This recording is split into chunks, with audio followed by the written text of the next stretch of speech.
Hello friend. तो हम आज बात करेंगे कम्युनिकेशन पर। तो कम्युनिकेशन कम्युनिकेशन पहले कम्युनिकेशन वर्ड कहाँ से आया? कम्युनिकेशन वर्ड जो है वो लैटिन भाषा के कम्युनिस से बना हुआ है। ठीक है। अब कम्युनिकेशन का मतलब क्या होता है कि ये एक ऐसी प्रक्रिया, एक ऐसी चीज़ है जो इन्फॉर्मेशन को भेजती है और भेजा जाता है। मतलब ज़ाहिर ये कहते हैं इन्फॉर्मेशन को भेजा जाता है। कैसे? सेंडर के थ्रू। किससे? हम सेंडर क्या हुआ, जैसे हमें किसी को कुछ भेजना है, किसी इन्फॉर्मेशन को भेजना है, जैसे हम आपको एक ये वीडियो भेज रहे हैं, तो हमने क्या किया, पहले उसको इन कोड किया, यानी कि उसको हमने पहले चूज़ किया कि हमें क्या करना है, उसको हमने किया। उसके बाद फिर हमने चैनल का चूज़ किया कि हमें किस माध्यम से आप तक ये बात पहुँचानी है। फिर उसके बाद आपने क्या किया, उसको इनकोड किया कि हाँ ये मेरे काम की चीज़ है, नहीं आपने उसको सुना। फिर उसको पे फिर आपने उसको डिकोड किया, यानी कि उसको फिर आप फीडबैक दिए। डिकोड कब करेंगे, जब हम इनकोड करेंगे, हम कुछ लिखेंगे तो ये वो इनकोड हो गया। डिकोड करके फिर इसका इनकोड करके फीडबैक भेज दिया। तो ये होता है हमारा कम्युनिकेशन। ठीक है। तो कम्युनिकेशन का प्रोसेस यही है। क्या है? सेंडर सेंडर क्या करता है, इनकोड करता है। फिर हम उसके बाद इसको चैनल को चूज़ करते हैं। फिर मैसेज आप सामने वाला बंदा जिसके तक रिसीवर के पास पहुंच रहा है वो डिकोड करेगा, और जैसे जैसे लाइक ऑडियंस स्टूडेंट जो भी होता है, फिर वो फीडबैक देगा। ठीक, यही प्रोसेस है। फिर उसके बाद हम बात करते हैं टाइप्स ऑफ कम्युनिकेशन की। टाइप्स ऑफ कम्युनिकेशन करता है कितने तरह के होते हैं? Verbal, non verbal, written. ठीक। अब वर्बल क्या हो गया? वर्बल यानी कि हम जो चीज़ें बातचीत करके, बात फेस टू फेस, फ़ोन पे, कॉल पे, ठीक है, हम बात करते हैं वर्बली, यानी कि बोल के बात करते हैं। अब नॉन वर्बल क्या हो गया? जैसे कि हम नॉन वर्बल में हम क्या बात करते हैं?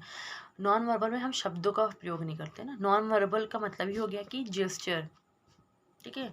जेस्चर से बात करना, आई कांटेक्ट से बात करना, साइन लैंग्वेज का यूज़ करना, ये हमारा नॉन वर्बल में आ जाएगा। रिटन यानी कि हम किसी को मैसेज लिख के, किसी को किसी रिपोर्ट लिख के, किसी के लिए हम ट्वीट करके, ऐसा होता है ना, ट्वीट किया तो हमने मैसेज किया।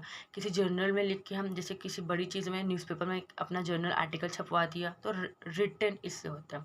विजुअल विजुअल यानी कि देख के। अब देख के कैसे? जैसे हम आपसे वीडियो कॉल पे बात कर रहे हैं या जूम मीटिंग में बात होती है, तो एक दूसरे को देख के ही बात करते हैं। ठीक है, एक दूसरे को देख के ही हम बात करते हैं, और ये हमारा विजुअल का ये हो गया। फिर वह कॉन्सेप्ट जो होता है, अब काइनेसिक्स का होता है। काइनेसिक्स जो होता है वो नॉन वर्बल का ही एक पार्ट है, जिसमें हम क्या कहते हैं कि लोग अपने मूवमेंट से, यानी कि अपने जो हाव भाव जो है लोगों का, उससे बात करते हैं। अब इसमें हम इसने 3V का यूज़ बताया। 3V का, जैसे कि वर्बल, मतलब वर्बल, वोकल और विजुअल। वर्बल यानी कि वॉइस ऑफ टोन जो हमारी होगी वो सिर्फ 7% होती है, और वोकल यानी कि हमारी जो आवाज़ जो तेज़ होती है वो 38%, और विजुअल यानी कि उसमें देख सकते हैं 55%। अब कम्युनिकेशन को जो रिलेशनशिप में क्लासिफाई किया गया है, जैसे दो तरह के, इंट्रापर्सनल और इंटरपर्सनल। इंट्रापर्सनल में हम बात करते हैं खुद से बातें करना। खुद से बातें करना, जैसे हम किसी काम को किया हमने और वो सरप्राइजली वो काम अच्छा हो गया, तो हम अपने आप को बोलते हैं ओ वाओ ये अच्छा हो गया, ओ नो ये क्या हो गया। कोई काम गलत हो जाता है, ओ नो ये क्या हो गया। तो हम क्या करें, खुद से बात करें। किसी काम को हमने अच्छा किया, खुद को ही अप्रिशिएट करें, वाह यार क्या कर दिया। हाँ, तो ये हमारा क्या हो गया, इंट्रापर्सनल, यानी कि खुद से ही बातें करना। इंटरपर्सनल क्या होता है? इंटरपर्सनल यानी कि दो व्यक्तियों में आपस में बात करना। अब दो व्यक्तियों में आपस में बात करना, तो इसका ये मतलब नहीं है कि सिर्फ और सिर्फ फेस टू फेस बात करना, सिर्फ और सिर्फ वर्बली बात करना, ये नहीं। इसमें सारी चीज़ें मिक्स्ड हो जाएंगी। हम वर्बली भी बात कर सकते हैं, फॉर्मल इनफॉर्मल तरीके से भी बात करते हैं, हम जेस्चर से बात करते हैं, साइंस लैंग्वेज से बात करते हैं। इसमें हम सारी तरह से कॉन्टैक्ट बातें करते हैं। इसमें मतलब हर टाइप्स में यूज़ होते हैं कम्युनिकेशन के। फिर ग्रुप कम्युनिकेशन। अब ग्रुप कम्युनिकेशन क्या होता है, जैसे कि कुछ ऐसे प्रोफेशनली बैकग्राउंड जो होते हैं, जैसे एक एजुकेशनल बैकग्राउंड ले लीजिए, ऑर्गेनाइजेशनल बैकग्राउंड ले लीजिए, किसी ऑफिस वर्क में, तो उसमें ग्रुप डिस्कशन किया जाता है, जिसमें क्या होता है, लोग अपने अपने ऑब्जेक्टिव को, अपने अपने बातों को सामने रखते हैं, उनके अलग अलग पर्सनल पर्सनल सबके व्यूज़ आते हैं, और वो उन सब बातों से एक दूसरे की बात करके उसके बाद एक डिस्कशन पे पहुंचते हैं, जिसे हम ग्रुप डिस्कशन कहते हैं।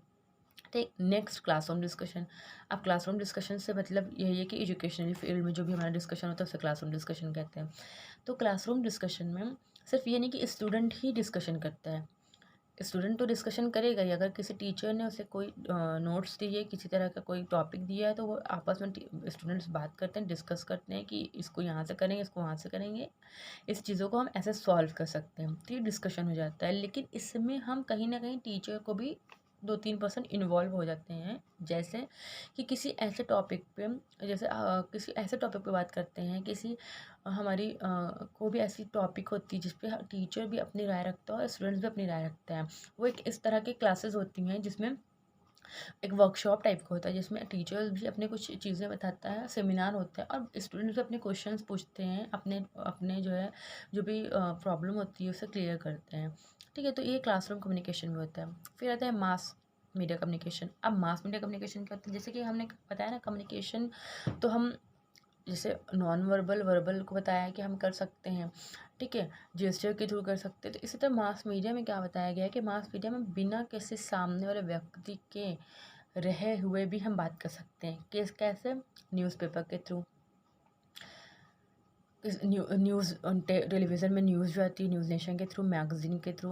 अब हमें क्या पता कि भाई इंडिया में दुनिया में क्या चल रहा है, हम तो वहाँ नहीं बैठे हुए ना, हमारी वहाँ से किसी से बात हो रही है, तो हमें एज अ न्यूज़पेपर हमें न्यूज़ मिलती है कि ये हुआ वो हुआ। तो ये क्या है, हमारे तक इन्फॉर्मेशन ही आ रही है। तो कम्युनिकेशन का मतलब ही इन्फॉर्मेशन है, इन्फॉर्मेशन लेना, इन्फॉर्मेशन देना। तो ये हमारा मतलब मास मीडिया के थ्रू